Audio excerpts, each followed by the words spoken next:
A teologia sistemática, ela ensina e organiza os atributos de Deus como sendo atributos comunicáveis e atributos incomunicáveis. Os atributos comunicáveis de Deus são aqueles que ele compartilhou com os seres humanos em alguma medida, como por exemplo o amor, a misericórdia, a bondade, são atributos que Deus compartilhou com os seres humanos em alguma medida. Agora, existem os atributos incomunicáveis de Deus, como a sua onipotência, a sua onisciência, onipresença, infinitude, eternidade e imutabilidade. São atributos que só pertencem a Deus. Falando da imutabilidade de Deus, significa que Deus ele é imutável, que Deus ele não muda. E existem alguns versículos na Bíblia que nos ajudam a entender que de fato Deus ele não muda. Como por exemplo, Malaquias 3, a parte A do versículo 6, o próprio Deus diz: porque eu, Senhor, não mudo. Tiago 1,17 diz que toda boa dádiva, todo dom perfeito vem lá do alto, descendo do Pai das luzes, em que não pode existir variações ou sombra de mudança. Hebreus 13:8 diz que Jesus Cristo ontem, hoje é o mesmo e o será para sempre. Mas por que existem alguns versículos que parece que Deus está mudando de opinião? Como, por exemplo, Gênesis capítulo 6, verso 6, que diz que Deus se arrependeu de ter feito o homem. 1 Samuel capítulo 15, verso 11, diz que Deus se arrependeu de ter constituído Saul como rei. Então parece que Deus está mudando de ideia, ou parece que a Bíblia está entrando em contradição. Só que em Números 23, verso 19, diz que Deus não é homem para que minta, nem filho do homem para que se arrependa. O grande problema é que muitas pessoas não entendem é que a Bíblia ela usa dois tipos de linguagem, que é muito difícil de você pronunciar elas, que é a linguagem antropomórfica, é uma linguagem que atribui formas humanas a Deus, e a linguagem antropopática, que é uma linguagem que atribui sentimentos a Deus. Por exemplo, a Bíblia fala que Deus é espírito, porém ela fala sobre o olho de Deus, sobre a mão de Deus. Então, né, na verdade, Deus não tem mão e não tem olho, né? É uma linguagem que nos ajuda a entender o que Deus está falando. Quando fala que Deus se arrependeu, significa, podemos dizer, que Deus se entristeceu de ver o homem pecar, de ver Saul transgredir a sua lei e desobedecer, então, às suas ordens.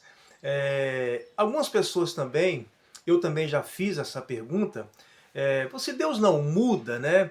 Se todas as coisas estão decretadas por Deus, se tudo está planejado por Deus antes da fundação do mundo, por que então devemos orar a Deus? A verdade é que não vamos ter uma resposta clara na Bíblia sobre isso. Porém, nós devemos orar por algumas razões. Primeiro, o próprio Jesus disse em Mateus 6, versículo 6, que nós devemos orar. Lá está escrito o seguinte: quando orares, entra para o teu quarto, fecha a porta, orarás ao teu pai que está em secreto, e o teu pai que te vê em secreto te recompensará. Existem vários textos na Bíblia, várias passagens no Velho, no Novo Testamento, de homens e mulheres que oraram a Deus constantemente. Por exemplo, Isaac, né? Que tinha uma promessa de descendência, só que a sua esposa era estéril. Ele podia ter cruzado os braços e dizer assim: não, Deus vai cumprir a sua promessa na hora certa, mas ele não fez isso. Ele orou a Deus para que Deus pudesse então abrir a madre, né, da sua esposa, para que ele pudesse então ter o filho. Paulo e Silas também, quando estavam presos na prisão, eles oraram a Deus. Pedro, quando estava preso, a igreja se reuniu para orar a Deus para que Pedro pudesse então ser solto. A segunda razão pelo qual nós devemos orar a Deus é porque a oração é um dos meios que nos ajuda a nos relacionar com Deus. Sabemos que pela palavra de Deus, quando lemos ou quando ouvimos a pregação fiel da Escritura, Deus está falando conosco, mas quando nós oramos a Deus, somos nós que estamos falando com Deus por meio da oração. Terceira razão pelo qual nós devemos orar, mesmo sabendo que Deus não muda, é porque exatamente pelo fato de nós não sabermos qual é a vontade de Deus em algumas coisas relacionadas a essa vida. Então, por isso nós devemos orar, porque se nós soubéssemos o que ia acontecer amanhã, ou daqui a um mês, a 2 meses, né?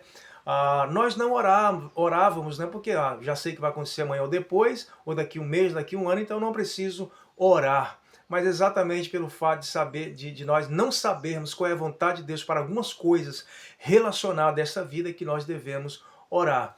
E em último lugar, nós devemos orar porque Deus não muda, mas o nosso coração muda quando nós oramos a Deus. Nós sentimos e sabemos que existe alguém, existe um Deus grande, poderoso, soberano, que está ouvindo a nossa oração, está ouvindo o nosso clamor.